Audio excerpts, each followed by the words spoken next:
दोस्तों, हम हर हफ्ते बड़ी मेहनत से आपके लिए एक दिल दहला देने वाली एनिमेटेड हॉरर स्टोरी बनाते हैं। तो अगर आप हमारी यानी खूनी मंडे चैनल की कहानियां एंजॉय कर रहे हैं तो हमारे चैनल को सब्सक्राइब कीजिए और हमारी लेटेस्ट वीडियोस की नोटिफिकेशन के लिए बेल आइकन दबाना मत भूलना।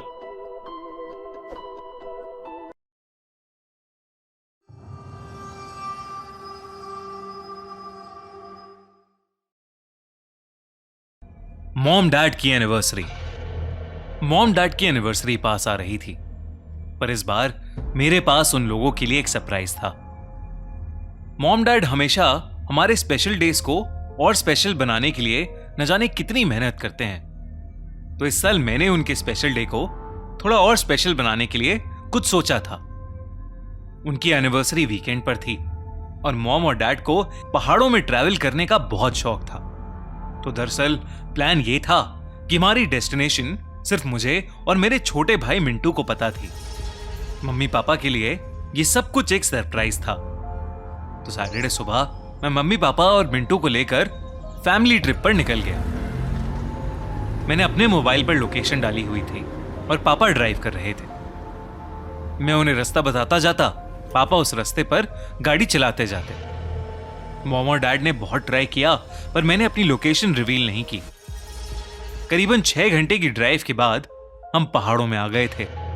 हम सब अपने फेवरेट सॉन्ग्स चलाकर गाड़ी में एंजॉय करते हुए जा रहे थे कि तभी हमारे सामने एक टनल क्रॉसिंग आई और जैसे ही हमारी गाड़ी उस टनल के नजदीक पहुंची, कुछ ऐसा हुआ जिससे हम सब के दिल दहल गए।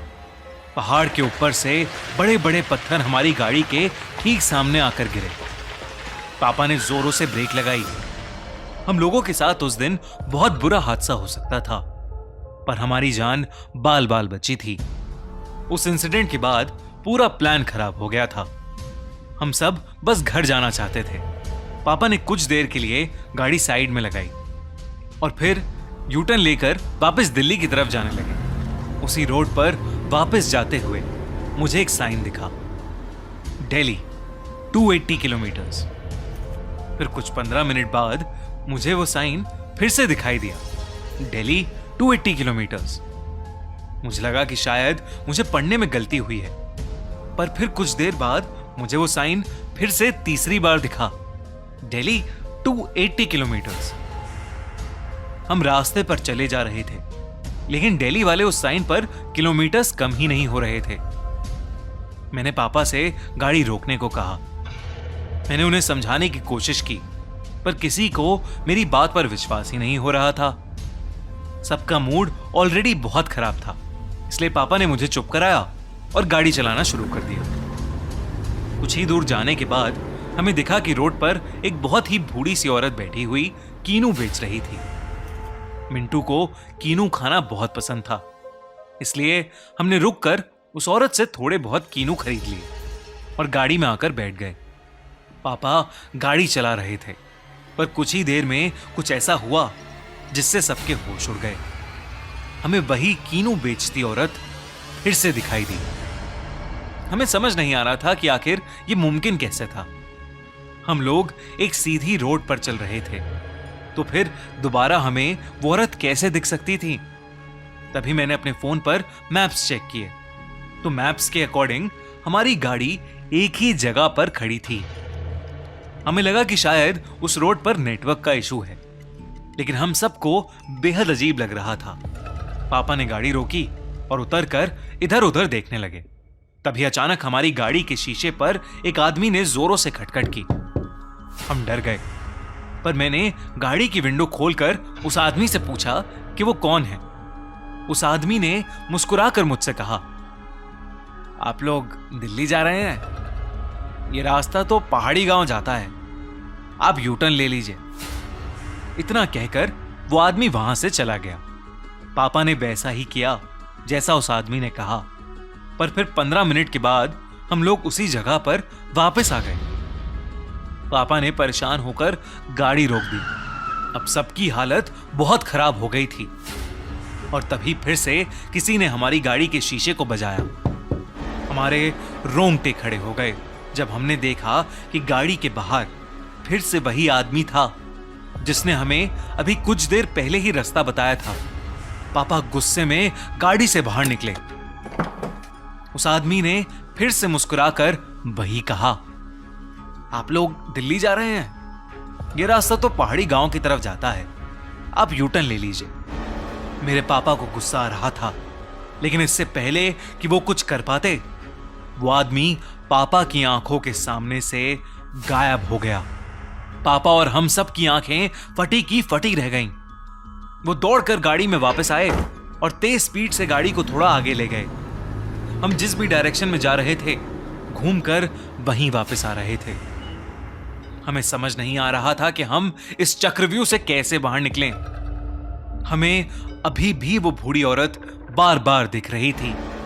पापा ने हिम्मत करके उस बूढ़ी औरत के पास गाड़ी लगाई और गाड़ी से उतरकर उस रास्ते के बारे में उस बूढ़ी औरत से पूछने चले गए।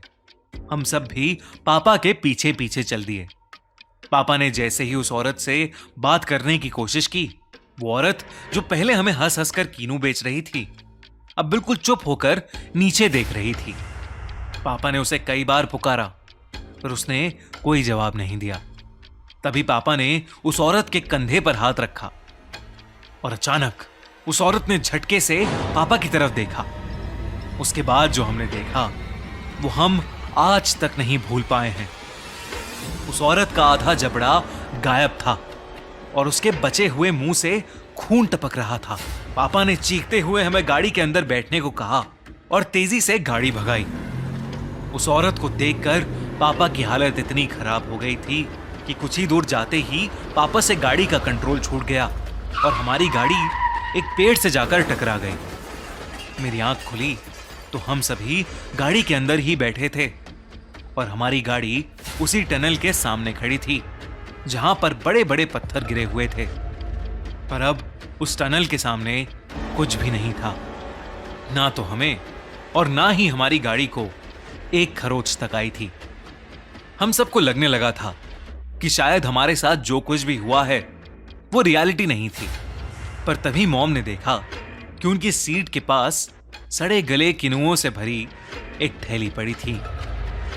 हमने तुरंत उन कीनुओं को गाड़ी से बाहर फेंका और किसी तरह दिल्ली की तरफ निकल गए। हम सही सलामत वापस घर तो पहुंच गए, लेकिन उस दिन का डर आज भी हम सबके जहन में बसा है।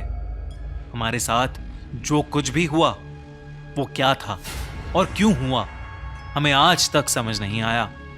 पर हम बस खुशकिस्मत हैं कि हम सही सलामत घर वापस आ गए।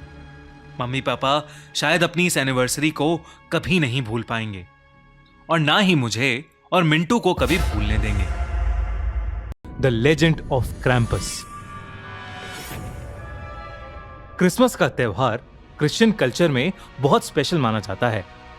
क्रिसमस को दुनिया भर में सेलिब्रेट भी किया जाता है। क्रिसमस से जुड़ा एक ट्रेडिशन ये है कि जो बच्चे पूरे साल अपने बेस्ट बिहेवियर में रहते हैं, सांता क्लॉस उन्हें क्रिसमस ईव के दिन उनके मनपसंद गिफ्ट्स देते हैं। वो रात में चुपचाप आकर क्रिसमस ट्री के नीचे बच्चों के लिए गिफ्ट्स रखते हैं और बच्चे सुबह उठते ही उन गिफ्ट्स को देखकर बहुत खुश हो जाते हैं। पर उन बच्चों का क्या जो अपने बेस्ट बिहेवियर में नहीं रहते? ये कहानी सैम की है। 11 साल का सैम कनाडा की सिटी टोरंटो में रहता था। सैम बचपन से ही हर चीज में बहुत एक्टिव था। स्पोर्ट्स से लेकर एकेडमिक्स, सैम हर फील्ड में एक्सेल करता था। पर इन सब के चलते सैम के अंदर काफी घमंड आ गया था। वो अपने आप को अपने क्लासमेट से ऊपर मानता था और कम स्कोर करने वाले बच्चों को बुली भी करता था। उसकी कंप्लेंट्स काफी बार की गईं, पर क्योंकि वो एक पढ़ने वाला ब्राइट स्टूडेंट था, उसे सभी प्यार से समझाया करते थे। पर सैम किसी की बात नहीं सुनता था। उस साल सैम ने फिर से क्लास में टॉप किया था और उसका घमंड ऊंचाइयां छू रहा था। उसने क्रिसमस के लिए सांता से अपनी फेवरेट एक्शन फिगर की भी मांग की थी। क्रिसमस ईव के दिन सैम के मन में एक आइडिया आया। वो सांता को अपनी आंखों से देखना चाहता था। उसने डिसाइड किया कि वो रात 12 बजने के बाद जब सब सो जाएंगे तो वो क्रिसमस ट्री के पास एक जगह छुपकर सांता को आते हुए देखेगा। करीबन रात के 12:30 बज रहे थे। सैम के घर में सब सो चुके थे। सैम दबे पांव अपने कमरे से बाहर आया और किचन के एक नीचे के कैबिनेट में छुपकर बैठ गया। उस कैबिनेट के दरवाजे की दरार से क्रिसमस ट्री बिल्कुल क्लियर दिख रहा था। सैम वहां बैठकर सैंटा का वेट ही कर रहा था कि तभी उसे कहीं से बेल्स बजने की आवाजें सुनाई दी। यह आवाज कहानी के हिसाब से सैंटा के रेनडियर स्ले यानी सैंटा की व्हीकल की होनी चाहिए थी। सैम बहुत एक्साइटेड हो गया। उसे यकीन हो गया था कि उसे उस रात सैंटा को देखने का मौका मिलेगा। तभी सैम को चिमनी से किसी के नीचे आने की आवाज आई। सैम चिमनी पर अपनी नजर टिकाए बैठा ही था कि उसने देखा कि चिमनी से नीचे किसी के पैर आ रहे हैं, पर वो पैर किसी इंसान के नहीं बल्कि किसी जानवर के जैसे लग रहे थे। सैम को कुछ समझ नहीं आ रहा था कि इतने में उस चिमनी से एक बेहद ही डरावना सा क्रीचर बाहर निकला। उसके सर पर 2 सींग थे और उसका मुंह एक राक्षस जैसा था। वो तेज सांसें ले रहा था और उसके हाथ में आग सुलगती हुई लकड़ी की एक रॉड थी। उसे देखते ही सैम की चीख निकल गई और उस राक्षस ने सैम को कैबिनेट के अंदर बैठे देख लिया। वो सैम की तरफ दौड़ने लगा कि तभी सैम उस कैबिनेट से निकलकर अपने कमरे की तरफ भागा। वो चीख रहा था पर उसकी चीखें कोई सुन ही नहीं पा रहा था। वो क्रीचर किसी मॉन्स्टर के जैसा लग रहा था और वो उसका पीछा करते करते लिविंग रूम की छत पर चढ़ गया। सैम का दिल उसके शरीर से बाहर आकर धड़क रहा था। देखते ही देखते उस मॉन्स्टर ने सैम को पकड़ लिया और उसे जमीन पर लेटा दिया। उस मॉन्स्टर ने सैम के हाथ पर वो गरम रॉड लगा दी और उस गरम रॉड के लगते ही सैम को दौरे पड़ने लगे। ऐसा लग रहा था कि सैम किसी ट्रांस में चला गया है और उसकी आंखें एकदम लाल पड़ गई थीं। सैम दर्द में चीख रहा था पर उसे कोई नहीं सुन पा रहा था। धीरे धीरे सैम की आंखें बंद पड़ गईं और वो जमीन पर नीचे गिर गया। अगले दिन सैम उठा तो वो हॉस्पिटल में था। उसके हाथ में एक पट्टी बंधी थी और उसके घर वाले उसके पास ही बैठे थे। उन्होंने बताया कि सैम उन्हें सुबह लिविंग रूम में पड़ा हुआ मिला और उसके हाथ के पास एक जली हुई लकड़ी थी। सबने ये माना कि सैम घर की फायरप्लेस में जलती लकड़ियों के साथ खेल रहा था, जिसके चलते उसने अपना हाथ जला लिया। सैम ने कई बार उस रात का सच बताने की कोशिश की। सैम ने यह भी बताया कि जब उसे दौरे पड़ रहे थे तो सैम को अलग अलग चीजें याद आ रही थीं, जैसे उसे अपने घमंड के चलते किए हुए सभी बुरे काम अपनी आंखों के सामने दिख रहे थे। क्लास में बच्चों को बुली करना, बदतमीजी करना, कभी किसी की मदद न करना। उसने ये सब कई बार अपने परिवार वालों को बताया पर किसी ने भी उसकी बात नहीं मानी। करीबन 1 हफ्ते बाद सैम हॉस्पिटल से डिस्चार्ज हो गया। उस इंसिडेंट के बाद से उसे रात को नींद नहीं आती थी। सैम ने इंटरनेट पर रिसर्च की तो जो रिजल्ट्स उसके सामने आए वो दिल दहला देने वाले थे। जो मॉन्स्टर उसे उस रात दिखा था वो क्रैम्पस था। लेजेंड्स के हिसाब से क्रैम्पस सांता क्लॉस की एक काली परछाई मानी जाती है जो उन सभी लोगों को डराती है जो दूसरों को बहुत ज्यादा परेशान करते हैं। सैम ने जब क्रैम्पस के बारे में और पढ़ा तो उसे सब कुछ समझ आ गया था और उसने उसी दिन से डिसाइड किया कि वो अपने बिहेवियर्स में चेंजेस लाएगा और एक अच्छा इंसान बनेगा। उसे लगा कि ये सब करके अब क्रैम्पस दोबारा नहीं आएगा। लेकिन फिर एक रात वही मॉन्स्टर सैम को वापस दिखा और तब से सैम चैन की नींद नहीं सो पाया है। कोहरा दिल्ली की सर्दी के बारे में पूरा इंडिया जानता है। कड़कती ठंड में दिल्ली बहुत ही खूबसूरत लगती है, पर इसी ठंड में हमें देखने को मिलता है खूब सारा कोहरा, घना कोहरा जो एक चादर की तरह पूरी दिल्ली को ढक देता है। पर क्या हो अगर ये कोहरा अपने साथ कुछ ऐसा लेकर आए जो आपकी जिंदगी ही बदल दे।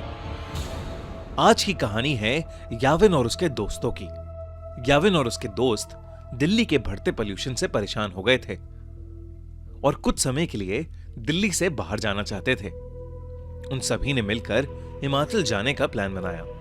3 दिन बाद ही उन्होंने कैब हायर की और सुबह 4 बजे अपनी ट्रिप के लिए निकल गए। याविन और उसके दोस्तों को लेने आया ड्राइवर बहुत ही हंसमुख और खुश मिजाज था। कुछ ही समय में उस ड्राइवर की दोस्ती सभी से हो गई थी। उन लोगों को घर से निकले हुए करीब 4 घंटे हो चुके थे। सुबह के 8 बज रहे थे। आसमान में अब भी अंधेरा छाया हुआ था। तभी गाड़ी में बैठे सभी लोगों को सामने रोड पर एक घने कोहरे की चादर दिखी। वो कोहरा इतना गहरा था कि उसके आगे रोड दिखाई ही नहीं दे रही थी। याविन ने नोटिस किया कि उनका ड्राइवर जो पहले बहुत मुस्कुरा रहा था, अब अचानक से बहुत सीरियस हो गया है। उसके चेहरे का मानो रंग ही उड़ गया है। याविन को लगा कि शायद ड्राइवर कोहरे में गाड़ी चलाने से घबरा रहा था। याविन ने ड्राइवर के कंधे पर हाथ रखा और उससे कहा, भैया टेंशन मत लो, धीमी स्पीड पर गाड़ी कोहरे से निकाल लेना। तभी उस ड्राइवर ने याविन को देखा और सहमी हुई आवाज में कहा, मेरी आपसे विनती है, कोहरे से निकलते वक्त प्लीज गाड़ी की खिड़की बंद ही रखना, भूल कर भी मत खोलना। ड्राइवर इतना डरा हुआ था कि याविन और उसके दोस्तों की हंसी छूट गई। इस पर उस ड्राइवर ने बताया कि वो जिस इलाके में है वहां कभी कोहरा नहीं आता और जब कभी ऐसा कोहरा आता है तो वो अपने साथ एक छलावा, एक झूठ, एक माया लेकर आता है। याविन और उसके दोस्तों को ड्राइवर की बात पर विश्वास नहीं हुआ। उन्होंने उसकी बात को अंधविश्वास बोलकर नकार दिया और देखते ही देखते उनकी गाड़ी कोहरे के अंदर चली गई। कोहरे की चादर उनकी उम्मीद से काफी बड़ी थी। ड्राइवर धीरे धीरे गाड़ी आगे चला तो रहा था, पर किसी को आगे का कुछ भी नहीं दिख रहा था। अचानक ही गाड़ी में बैठी रिया को अजीब सी बेचैनी होने लगी। उसे बिल्कुल सांस ही नहीं आ रही थी। वो ड्राइवर की बात को भूल गई और उसने गाड़ी का शीशा खोल दिया और अपनी गर्दन गाड़ी के शीशे से थोड़ी बाहर निकाल ली। खिड़की खोलते ही रिया को वापस सांस आई, लेकिन वो कोहरा अब गाड़ी के अंदर आ चुका था। कुछ ही सेकंड्स बाद जैसे ही रिया ने गाड़ी के अंदर देखा तो उसके होश ही उड़ गए। गाड़ी रोड पर चल रही थी, पर उस गाड़ी के अंदर रिया के अलावा और कोई नहीं था। रिया की सांस वही अटक गई। याविन, रवि और ड्राइवर तीनों ही गाड़ी से गायब थे। गाड़ी अपने आप आगे चल रही थी। रिया ने गाड़ी से कूदने के लिए गाड़ी का दरवाजा खोलने की कोशिश की, पर गाड़ी लॉक थी और जोर लगाने पर भी उसका लॉक नहीं खुल रहा था। वो जोर जोर से गाड़ी के अंदर चिल्लाने लगी। तभी कुछ ही देर में धीरे धीरे वो गाड़ी खुद ही रुक गई और दरवाजे का लॉक अपने आप खुल गया। रिया ने बिना कुछ सोचे समझे गाड़ी का लॉक खोला और गाड़ी से बाहर भागने लगी, पर उसे अपने आसपास घने कोहरे के अलावा और कुछ भी नहीं दिख रहा था। रिया चिल्ला चिल्ला कर मदद मांगने लगी। उसका दिल अब उसके शरीर से बाहर आ रहा था कि तभी उस कोहरे में कुछ दूर पर उसे एक काली परछाई दिखी जो एक बहुत ही बड़े आदमी जैसी लग रही थी। रिया मदद के लिए उस आदमी की तरफ भागने लगी, पर भागते हुए उसने ये देखा कि वो परछाई के करीब पहुंच ही नहीं पा रही है। वो परछाई हमेशा उतनी ही दूर होती जितनी पहले थी। इससे पहले रिया कुछ भी समझ पाती, उसे महसूस हुआ कि जैसे उसके पीछे कोई खड़ा हुआ है। रिया अब इतनी डर चुकी थी कि उसके अंदर पीछे मुड़ने की भी हिम्मत नहीं थी, पर हिम्मत करके जब रिया ने पीछे देखा, उसकी रूह कांप गई। रिया के पीछे एक 12 फीट लंबा काला साया था। लंबे काले साये को देखकर रिया बुरी तरह कांपने लगी। तभी अचानक रिया को पीछे से एक बहुत जोर का धक्का लगा और वो नीचे गिर पड़ी। याविन, रवि, वो ड्राइवर और रिया अब भी गाड़ी में थे। रिया ने जैसी वो खिड़की खोली थी, वो बेहोश हो गई थी। उस ड्राइवर ने उसके बेहोश होते ही रवि को जल्दी से वो खिड़की बंद करने को कहा। याविन और रवि रिया की हालत देखकर उसे जगाने की कोशिश कर रहे थे और ड्राइवर बस बार बार एक ही चीज बोले जा रहा था, गाड़ी की खिड़की नहीं खोलनी चाहिए थी, नहीं खोलनी चाहिए थी गाड़ी की खिड़की। याविन को अब ड्राइवर पर गुस्सा आने लगा था। उसे लग रहा था कि वो ड्राइवर एक मेडिकल इमरजेंसी पर वहम की पट्टी चढ़ा रहा है। याविन बस वहां से निकलकर रिया को हॉस्पिटल ले जाना चाहता था। याविन ने ड्राइवर को गाड़ी तेज चलाने के लिए कहा। ड्राइवर ने याविन की बात मानी और गाड़ी के एक्सीलरेटर पर अपना पैर दबा दिया। लेकिन कुछ ही सेकंड्स में अचानक से गाड़ी के सामने एक लड़की आ गई और इतनी तेज स्पीड होने की वजह से गाड़ी उस लड़की से टकरा गई। उस लड़की के टकराने के बाद ड्राइवर ने गाड़ी वहीं रोक दी। अब याविन और रवि की सांसें वहीं अटक गई थीं। याविन तुरंत गाड़ी से उतरकर उस लड़की को देखने गया। उसने देखा कि एक लड़की खून से लथपथ रोड पर उल्टी पड़ी हुई थी। याविन ने जैसे ही उसकी शक्ल देखने के लिए उसे पलटा, उसका दिल दहल गया। वो खून से लथपथ पड़ी लड़की कोई और नहीं बल्कि याविन की दोस्त रिया थी। याविन को कुछ समझ नहीं आ रहा था क्योंकि रिया तो उसके साथ गाड़ी में थी। याविन दोबारा गाड़ी की ओर गया और उसने देखा कि पूरी गाड़ी बिल्कुल खाली थी। गाड़ी के अंदर और कोई भी नहीं बैठा था। याविन को कुछ समझ नहीं आ रहा था। वो बहुत ज्यादा डर चुका था। याविन ने रिया की बॉडी को उठाकर गाड़ी में रखा और खुद ड्राइवर सीट पर बैठकर गाड़ी को चलाने लगा। याविन उस घने कोहरे में बस तेजी से गाड़ी चला रहा था। तभी उस चलती हुई गाड़ी के सामने वही 12 फुट लंबा काला साया आ गया और याविन का गाड़ी की स्टीयरिंग पर से कंट्रोल बिगड़ गया और वो गाड़ी रोड के एक साइड के एक पेड़ से जाकर टकरा गई। अगली सुबह उनकी गाड़ी एक पेड़ से टकराई हुई मिली जिसमें ड्राइवर, याविन, रवि और रिया थे।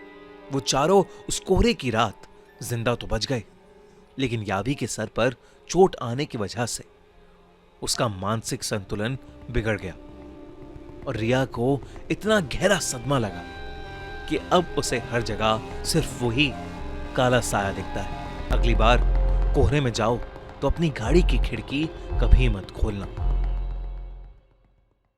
Until Dawn, game of death. 4 दोस्त जेक, एमा, लिया और थियो अमेरिका के एक सुनसान पहाड़ी ट्रेल पर सुबह से हाइकिंग कर रहे थे। शाम भी होने लगी थी और उन्हें रास्ता कंफ्यूजिंग लग रहा था।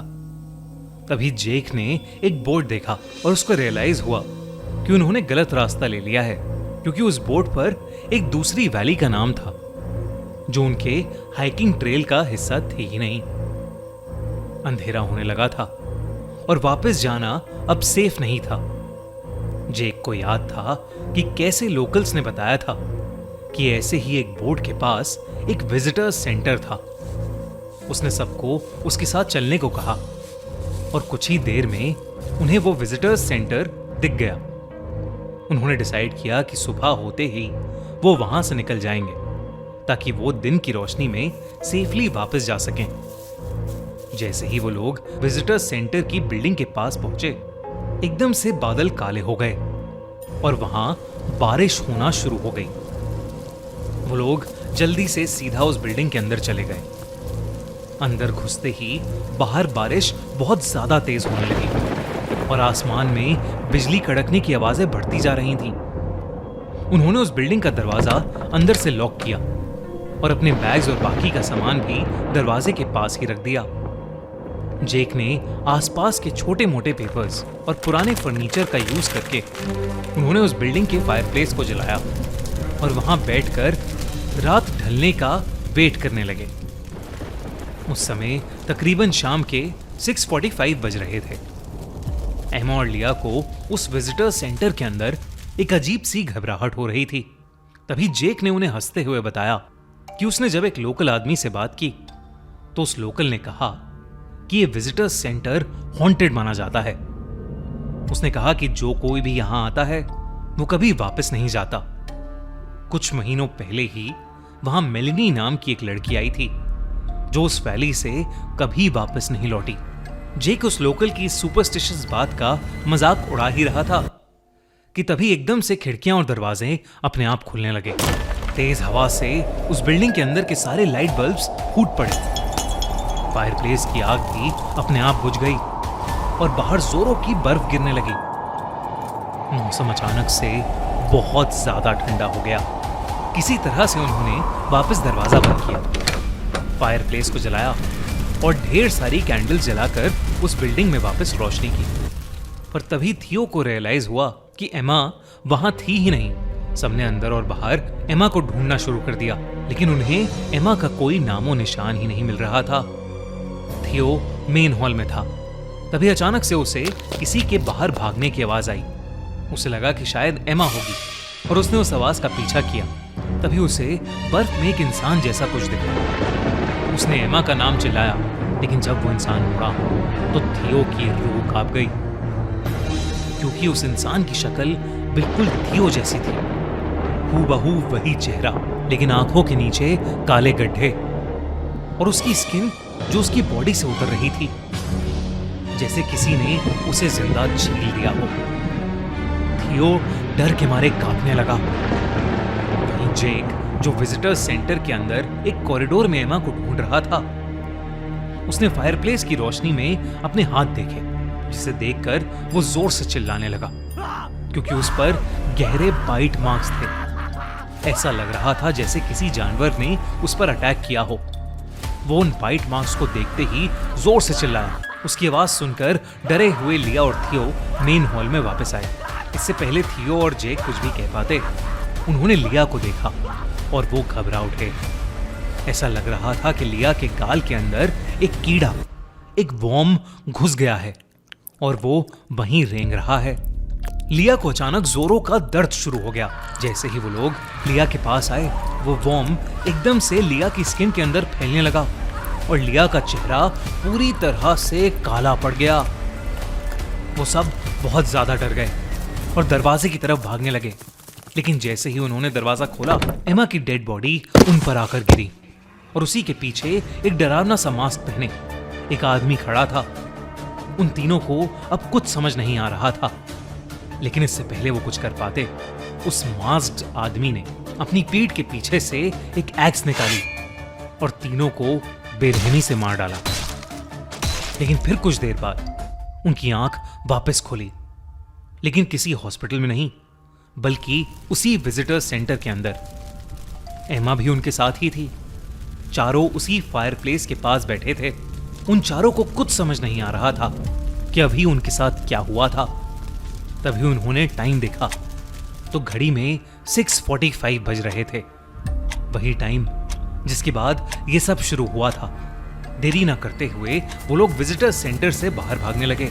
थोड़ी दूर पहुंच के उन्हें लगा वो फाइनली बच गए, लेकिन तभी जंगल के पेड़ हिलने लगे और उन्होंने अपने सामने एक बहुत बड़े क्रीचर को देखा।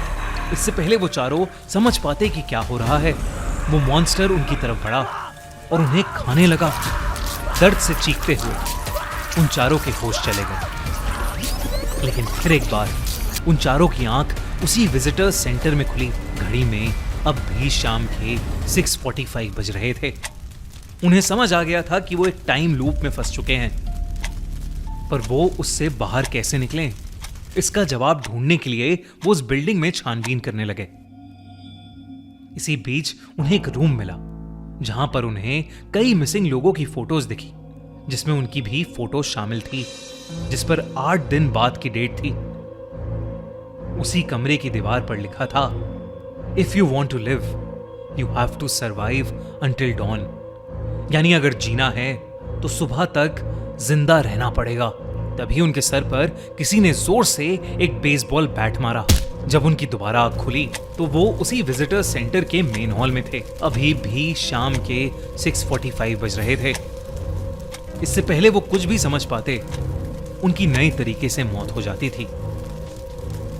वो लोग बार बार उस वैली से निकलने की कोशिश करते रहे, लेकिन सुबह तक बच नहीं पा रहे थे। और फिर 8 दिन बाद एक न्यूज आई कि 4 लोग जिनका नाम जेक, थियो, एमा और लिया है, वो मिसिंग है। Nainital haunted trip. समीर और उसके दोस्तों को हर यंगस्टर की तरह ट्रैवल करने का बहुत शौक था और उस साल समीर ने अपने दोस्तों के साथ नैनीताल जाने का प्लान बनाया था। उसके दोस्त रवि और नवीन दोनों ने अपनी बाइक निकाली और वो तीनों चल पड़े नैनीताल की रोड ट्रिप पर वो रोड ट्रिप उन्हें कितना बदलने वाली थी, ये किसी को भी नहीं पता था। प्लान बनाने वाले समीर को ना ही शैतान में और ना ही भगवान में जरा सा भी भरोसा था, पर इस ट्रिप पर उसके सारे बिलीव्स बदलने वाले थे। समीर और उसके दोस्त ट्रिप के दूसरे दिन ही कहीं बाहर घूमकर अपने होटल वापस जा रहे थे, पर रास्ते में उन्होंने खुद को नैनीताल से करीब 3 किलोमीटर दूर बोवाली रोड पर पाया। वहां पहुंचते पहुंचते शाम हो चली थी और सूरज ढलने में अभी भी करीब 1 घंटा बाकी था। अपने खुराफाती दिमाग के चलते उन्होंने वो जगह एक्सप्लोर करने की सोची और इसी के चलते उन्होंने अपनी बाइक एक बहुत पुराने लोहे के गेट के सामने रोक दी। उस गेट की हालत बहुत खराब थी और वहां दूर दूर तक कोई आदमी नहीं था। बोवाली रोड पर ब्रिटिश एरा में बना कब्रिस्तान अपने इतिहास की वजह से बहुत मशहूर था। कहा जाता था कि यहां एक लैंडस्लाइड का हादसा हुआ था जिसमें करीब 150 लोगों की मौत हो गई थी। तब से यह जगह नैनीताल की सबसे हॉन्टेड जगह मानी जाती है। पर समीर और उसके दोस्त इन कहानियों को सुनने के बाद भी उस जगह को एक्सप्लोर करने के लिए अपनी बाइक से उतर गए और कब्रिस्तान के अंदर बिना कुछ सोचे चलने लगे। उन तीनों में से बस रवि ने इस कब्रिस्तान के बारे में कुछ पढ़ा हुआ था। जैसे ही उसने बाकी दोनों को उस कब्रिस्तान के किस्सों के बारे में बताया, वैसे ही उसके दोनों दोस्त उस कब्रिस्तान को देखने के लिए और भी ज्यादा एक्साइटेड हो गए। अगले ही पल सब अपना दिमाग वहां के मिस्ट्रीज को सुलझाने में दौड़ाने लगे।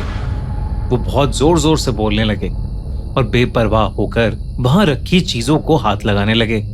वो मरे हुए लोगों का मजाक उड़ाने लगे। समीर और उसके दोस्त कब्रिस्तान के अंदर अपनी सेल्फीज लेने लगे और मस्ती मस्ती में वो लोग उस जगह का मजाक उड़ाने लगे। अनजाने में ये सब करते हुए उन्हें हल्का सा भी अंदाजा नहीं था कि इसका अंजाम कितना बुरा हो सकता था। 1 आधा घंटा उस कब्रिस्तान में बिताकर तीनों ने वापस अपने होटल जाने का डिसाइड किया। वो अपनी बाइक स्टार्ट करके वापस रोड पर निकल पड़े कि तभी उन्हें पहली बार कुछ अजीब लगा। बस 1 किलोमीटर के ड्राइव के बाद ही समीर और उसके दोस्तों को एक बहुत ही अजीब सी थकान होने लगी और उन्हें अपने पूरे शरीर में बहुत तेज दर्द महसूस होने लगा। वो दर्द धीरे धीरे और बढ़ने लगा, मानो उनके शरीर से कोई उनकी जान निकाल रहा हो। वो तीनों दर्द सहते सहते किसी तरह रोड पर अपनी आंखें टिकाए बस होटल की तरफ अपनी बाइक चला रहे थे। पर होटल रूम पहुंचते ही सबका सर जोर से घूमने लगा। माथा ऐसा गर्म हो गया था कि जैसे किसी ने कोई जली हुई मोमबत्ती उनके सर पर रख दी हो। वो तीनों बुखार से कांपने लगे और तब उन्हें पहली बार अपने साथ किसी के होने का एहसास होने लगा, जैसे वो अकेले नहीं हैं और उनके साथ उस कब्रिस्तान से कोई और भी आया हो। तभी रवि को रूम के शीशे में दिखा कि कुछ काले साए समीर और नवीन के अंदर से उनकी जान खींच रहे हैं और वो लोग धीरे धीरे बेहोश हो रहे हैं। लेकिन इससे पहले रवि कुछ कर पाता, उसे चक्कर आने लगे और वो भी बेहोश हो गया। कुछ देर बाद समीर की आंख खुली तो वो और उसके दोनों दोस्त उसी कब्रिस्तान में थे। वो तीनों वहां से बाहर निकलने का रास्ता ढूंढ रहे थे, लेकिन बहुत देर तक भटकने के बाद भी तीनों को बाहर का रास्ता नहीं मिल रहा था। वो उसी कब्रिस्तान में कैद हो चुके थे। रात के अंधेरे में गलती से समीर ने अपना पैर एक कब्र पर रख दिया। उसने नीचे देखा तो वहां नवीन का नाम लिखा था। उसी के बगल में एक और कब्र थी, उस पर रवि का नाम था। जब उसने ध्यान से देखा तो तीसरी कब्र पर समीर, उसका खुद का नाम लिखा था। ये देखकर उसका दिल जोर से धड़कने लगा। तभी समीर के पैरों पर कुछ लुढ़कता हुआ आकर लगा। जब समीर ने देखा तो वो रवि का कटा हुआ सर था। समीर की आंखें फटी की फटी रह गईं। उसने चिल्लाते हुए जैसे ही अपने दोस्त नवीन की ओर मुड़कर देखा तो नवीन की आंखें काली पड़ चुकी थीं और वो समीर को गर्दन टेढ़ी करके घूरने लगा। इससे पहले समीर कुछ कर पाता, नवीन ने उसकी गर्दन पकड़कर उसे हवा में उठा लिया। समीर दर्द से छटपटाने लगा कि तभी रवि ने उसे बेहोशी की हालत से उठाया। वो तीनों अभी भी उसी होटल रूम में थे और जो समीर ने देखा वो एक सपना था। जब समीर ने अपना सपना नवीन और रवि को बताया तो उन दोनों ने जो कहा उसे सुनकर तीनों का दिल दहल उठा। रवि और नवीन ने समीर को बताया कि उन्होंने भी हूबहू वैसा ही सपना देखा है जैसा समीर ने देखा है। अगर आपको ये वीडियो अच्छी लगी तो हमारा चैनल खूनी मंडे सब्सक्राइब करना बिल्कुल मत भूलना।